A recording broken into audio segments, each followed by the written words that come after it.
Our story begins in 1909, when Carl Laemmle, a Nickelodeon owner from Chicago, formed Independent Moving Pictures Company. 3 years later, it was renamed Universal, the Transatlantic Film Company. Laemmle purchased 230 acres of ranch area just over the Hollywood Hills, and by March 15, 1915, Universal City was open for business. Initially, Carl Laemmle invited members of the public to watch in exchange for 25 cents, with a chicken lunch available for a nickel. In 1930, following the talkies, tours became prohibited until 1956, when the Gray Line bus tour added Universal International Studios. In 1961, there saw the advent of tram tours, as group line tours were invited more frequently and allowed to stop at the commissary to boost food sales. By 1964, Universal Studios Hollywood was officially opened. Glamour trams were created, and under the direction of former Imagineer Harper Goff, the tour included a few exhibits, a Western shootout, and a small makeup tutorial. Meanwhile, less than half a mile down the road, Warner Brothers set up shop with First National Pictures in 1928. Of the original Warner Brothers, it was Jack who stayed on at the studio the longest. It is one of the best science fiction pictures. You son of a bitch. Go back to the Jack Warner would invite friends and celebrities alike. He was usually the all-encompassing source of knowledge on the lot, and when special guests were invited, he would usually conduct the tours himself. When he was unavailable, a mailroom clerk would show the guest around. In 1971, a struggling Warner Brothers Pictures joined with a struggling Columbia Pictures to form the Burbank Studios. 2 years later, in 1973, the Burbank Studios began offering tours to the public for $3. The tours operated on word of mouth and focused on a practical working studio. But by then it was almost too late. Universal Studios had already upped their game. Good evening. Welcome to Universal Studios, where you learn Hollywood secrets. By 1965, $5 million were invested into the tour. A visitors' entertainment center was created and an arena was constructed for the stunt show. By 1976, Jaws had been added. And now you'll learn the secrets of the $6 Million Man and the Bionic Woman on the Universal Studios tour.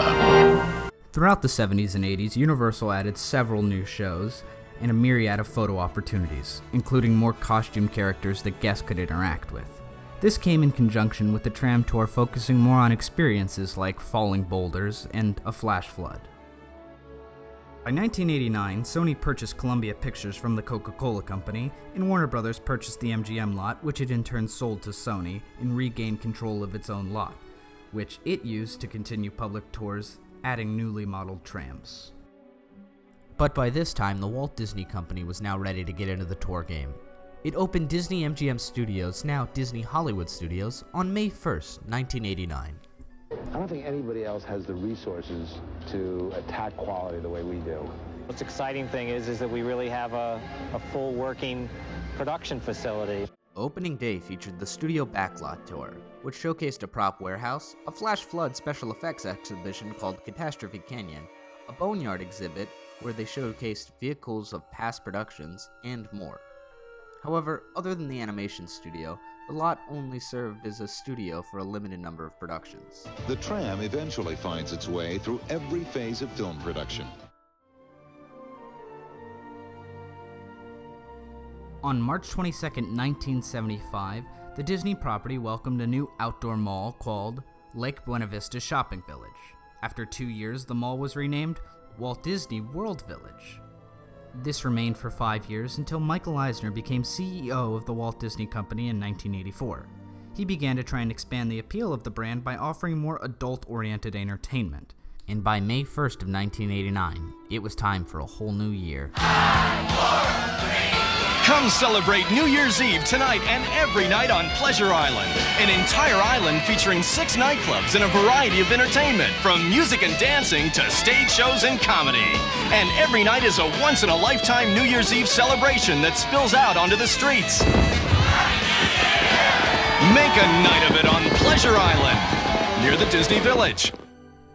Disney had called out for a new area of entertainment, and by 1993, Universal had its response. Live. Go deep within your soul. And they're off. You're ahead, You're behind. And down the stretch they come. City Walk. City Walk was designed by John Jardé. It featured restaurants, shops, and a movie theater. It was similar to its predecessor in the way that Pleasure Island had a House of Blues and City Walk had a Hard Rock Cafe. But essentially it was an area linking the studio tour to larger parking structures. However, in 1999, Universal Orlando had its own take on City Walk. There's a whole new universe out there, and Orlando will never be the same. City Walk, Orlando's hottest entertainment district. If you think the days at Universal Orlando are cool, just wait till the sun goes down. That's when things really start heating up at City Walk. We're talking best of the best in nightclubs, live music, restaurants, specialty shops, cinemas, and more.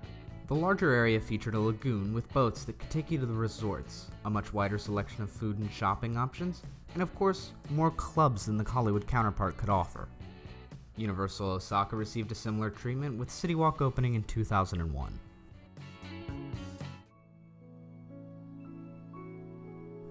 The first Disney store opened in the Glendale Galleria of March 28, 1987. By 1997, the number had grown to over 700 stores operating throughout the world.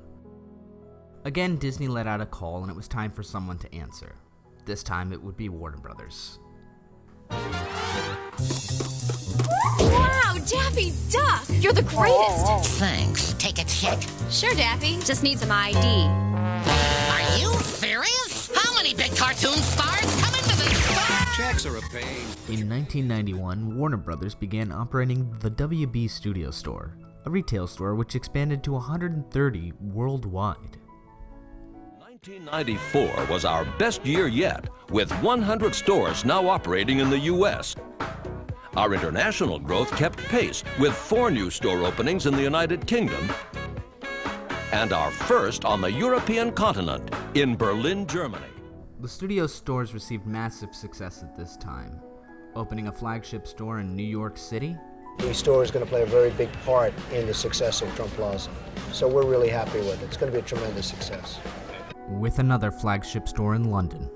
So coming here conjures up about 7 or 8 billion memories. It's not difficult to figure out which character is his favorite. Oh, let me ponder that. Say, I think it might be Sylvester. Maybe. Although they received some success, the stores were always more about image than making money. It was an extraordinary time for Warner Brothers. And with so much success, there was something big that was headed for the Burbank studio lot. WB commissioned the Goddard Group to design Warner Brothers Entertainment City. It would, like most of these outdoor entertainment venues, had shopping and dining, but would also feature Superhero Square, with 2 towering statues of Superman and Batman. There would even be a Batcave exhibit where guests could interact with sets and props from the film. The tour would still function, but the lot would become much more accessible to the public. Sadly, this never came to be, for a multitude of reasons. After wildly expanding, they began losing money, and in 2000, AOL purchased Time Warner and began trying to sell the operating stores. After being unable to find a buyer, all the stores were effectively closed in 2001, after operating for a full decade. The Disney Store also had its ups and downs when, in 2004, Disney stores were licensed to The Children's Place, a hoop retail company which went bankrupt 4 years later, and sold the remaining 231 stores back to Disney, who has since revived them. Pleasure Island seemed to be doing well, but in September of '97, Pleasure Island and Disney Village combined and were rebranded as Downtown Disney. Downtown served as branding for an entire area which included the West Side and the Marketplace. As for Pleasure Island, every night New Year's was ended on New Year's of 2005, the same year Michael Eisner left the company. And by 2008, the nightclubs all began to close. And in 2015, the entire area was rebuilt and rebranded as Disney Springs. Come savor the day as you explore delightful neighborhoods filled with an eclectic mix of unique boutiques, one-of-a-kind eateries, and jaw-dropping entertainment. Similar districts were constructed in other Disney parks, like Shanghai Disney, which features Disneytown, Disneyland Resort Paris, which has Disney Village, and Ikspiari in the Tokyo Disney Resort, the last of which came to Disneyland in January of 2001 and was again simply called Downtown Disney. It was opened just a month before Disneyland would premiere its second theme park, California Adventure. Universal Studios Florida opened June 7, 1990, and originally premiered with the production studio tour, which was a 15-minute version of its Hollywood counterpart. Universal Florida discontinued the tour in 1995, and Universal Hollywood began opening new rides in 1991 with E.T. Adventure. The park has since expanded to over 10 shows and rides, still featuring its flagship studio tour. Now it's mostly hosted by Jimmy Fallon. It also added a couple 3D simulations, but they still got Jaws. Warner Brothers went on to run a highly successful studio tour built around the sets of the Harry Potter franchise in London, featuring props and sets from the film.